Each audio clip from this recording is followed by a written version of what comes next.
सबको जय मसीह की। प्रभु यीशु के सुंदर नाम में आप सबको बहुत से आशीष मिले। आज मैं आपके सामने एक और टॉपिक लेके आई हूँ।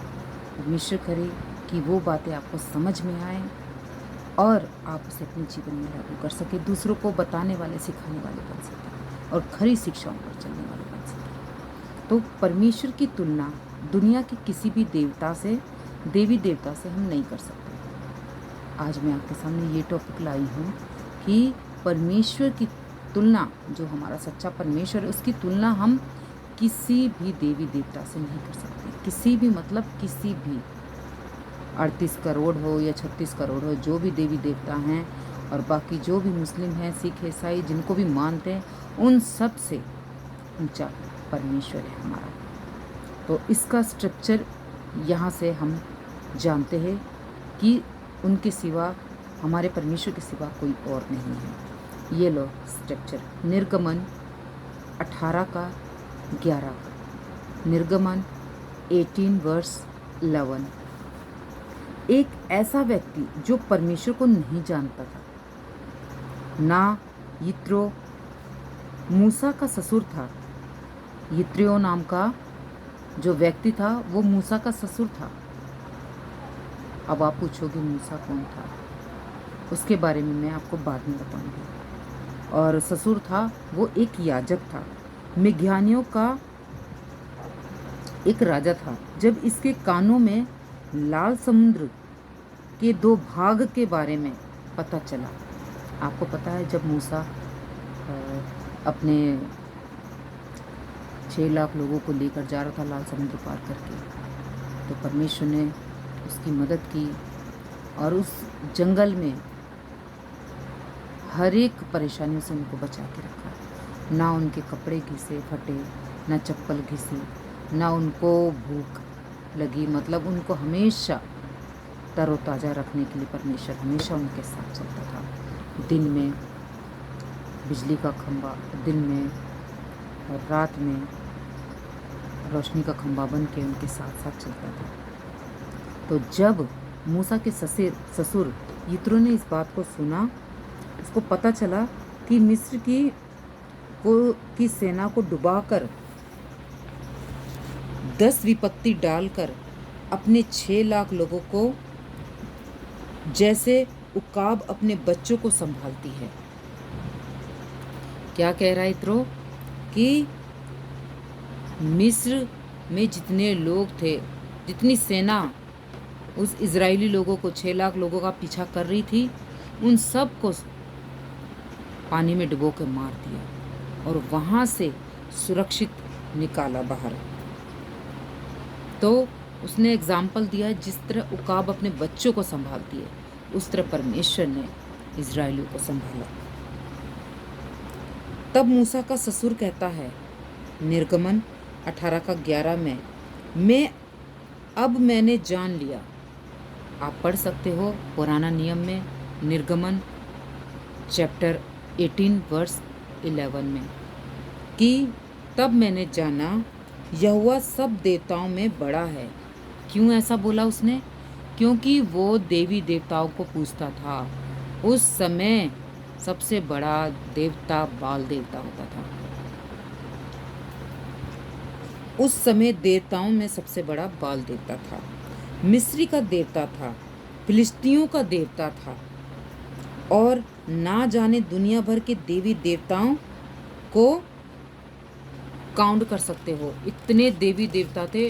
उन सब को ये यित्रो, जो मूसा का ससुर था, पूजता था। इन सब से बड़ा कोई परमेश्वर है तो मूसा का परमेश्वर है। उसने क्या कहा?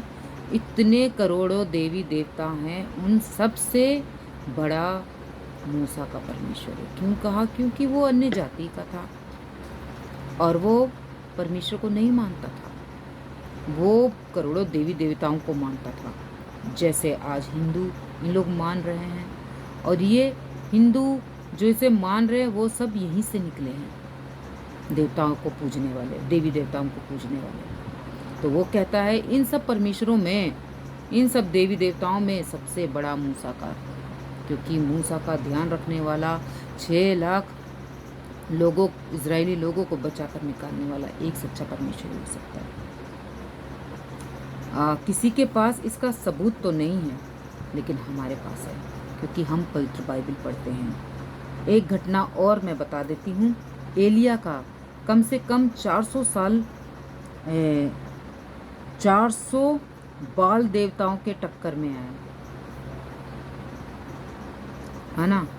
तो एलिया को कहते हैं कि अगर तुम्हारा परमेश्वर है तो स्वर्ग से आग गिरा दिखा दो।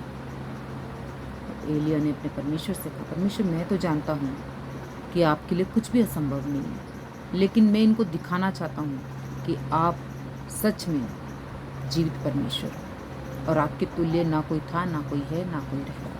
तब परमेश्वर ने उसकी बात पर आग गिराया, तो उन्होंने विश्वास किया। पहला राजा 18 का 21 भी हम पढ़ सकते हैं। उसमें भी कहा गया, परमेश्वर के जैसा कोई दूसरा नहीं, ना पवित्रता में, ना सामर्थ्य में, ना किसी और में। ये कट टू कट सही बात है, बिल्कुल क्लियर है। ये बाइबल बताती है कि परमेश्वर के जैसा कोई दूसरा है नहीं, ना उसकी पवित्रता में और ना उसकी सामर्थ्य में और ना किसी भी चीज़ में। परमेश्वर के तुल्य कोई हो ही नहीं सकता। और अगर पवित्रता की बात हम करें तो ना कोई बहस करेगा कि तुम्हारा परमेश्वर सच्चा परमेश्वर कैसे हो सकता है। अगर हम पवित्रता की बात करें तो लोग क्या कहेंगे कि तुम्हारा परमेश्वर कैसे सच्चा परमेश्वर हो सकता है ना। और जो फालतू बातें करने वाले भी यही कहेंगे कि तुम्हारा परमेश्वर कैसे सच्चा परमेश्वर हो सकता है। वो हमारा नहीं बल्कि पूरे मानव जाति का परमेश्वर है, लेकिन लोग इसे मानने को तैयार नहीं है। अपने घमंड में जो रह रहे हैं, अपने घमंड में जो जी रहे हैं।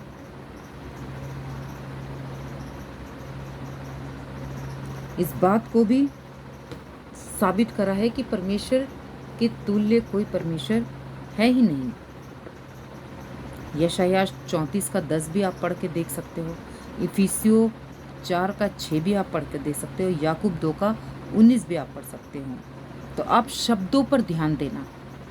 दुष्ट आत्मा भी, आपको पता है मार्कुस 5वां अध्याय में जैसे ही प्रभु यीशु नाव से उतरे तो दुष्ट आत्मा देखकर गिर कर पड़ी, क्योंकि वो जानती थी कि परमेश्वर से बड़ा कोई है ही नहीं।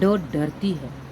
और आज मैं ये कहना चाहती हूँ, चाहे वो मंदिर में हो, मस्जिदों में हो, चाहे गुरुद्वारे में हो, चाहे कहीं पर भी हो, वो सब जानती है। जो मैजिक करते हैं, ब्लैक मैजिक, जादू टोना करते हैं, वो सब जानती है कि परमेश्वर के तुल्य कोई परमेश्वर है नहीं। वो सब बहुत अच्छे से जानते हैं। आप भले आनाकानी करें, आप भले ना जाने, लेकिन आप जिसको पूछते हैं वो जानते हैं कि परमेश्वर इकलौता परमेश्वर, सच्चा परमेश्वर है, जिसने आकाश और पृथ्वी को बनाया, जिसने हमारी आपकी रचना की, जिसने अपनी सांस हमारे अंदर फूकी। और वो हमसे इतना प्रेम करता है कि उसने अपना इकलौता बेटा हमारे लिए दे दिया, ताकि हम उद्धार पाए, ताकि हम नरक की भयंकर आग से बच सकें और अनंत काल के राज्य में उसके साथ प्रवेश कर सकें। तो भाइयों बहनों, इस बात को ध्यान रखिए कि सिर्फ केवल एक सच्चा परमेश्वर है। आपको जो सोचना है, जैसा करना है आप करिए, लेकिन एक बार इस पवित्र बाइबल को पढ़ के देखिए, जो आपको सिर्फ ज्ञान की बातें नहीं बल्कि सच्चा प्रकाशन आपको दिखाता है परमेश्वर के बारे में, खरी शिक्षाओं को लेकर। हमारा परमेश्वर धर्म नहीं बदलता। वो कहता है अपने मनों को जांचो, अपने गंदे बुरे कामों को छोड़ो, त्यागो और सच्चाई से, ईमानदारी से जीना सीखो।